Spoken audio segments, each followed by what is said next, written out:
പാമ്പുകളെയും തേളുകളെയും ശത്രുവിൻ്റെ സകല ശക്തിയും ചവിട്ടുവാൻ ഞാൻ നിങ്ങൾക്ക് അധികാരം തന്നിരിക്കുന്നു. ഒന്നിനാലും നിങ്ങൾക്ക് ഹാനി വരികയില്ല. ലൂക്കോസിൻ്റെ സുവിശേഷം 10-ാം അധ്യായം 19-ാമത്തെ വാക്യം.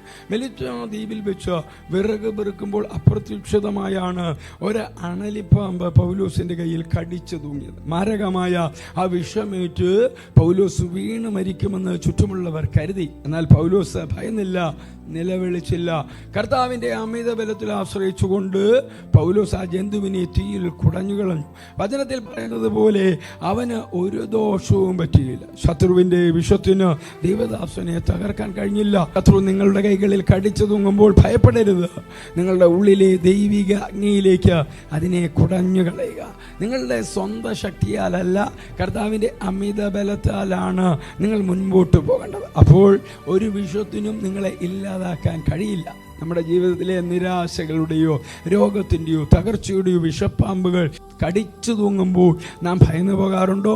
എൻ്റെ ഉപദേശം ഇതാണ്: സാഹചര്യങ്ങൾ കണ്ട് ഒരിക്കലും പതറിപ്പോകരുത്. നിങ്ങളെ തകർക്കാൻ വരുന്ന ശത്രുവിൻ്റെ കൗശലങ്ങളെ പ്രാർത്ഥനയാലും വചനത്താലും ആത്മീയ അഗ്നിയിലേക്ക് കുടഞ്ഞു കളയുക. നിങ്ങളെ സ്വന്തം ബലത്തിലല്ല, കർത്താവിൻ്റെ അമിത ബലത്തിൽ ആശ്രയിക്കുക.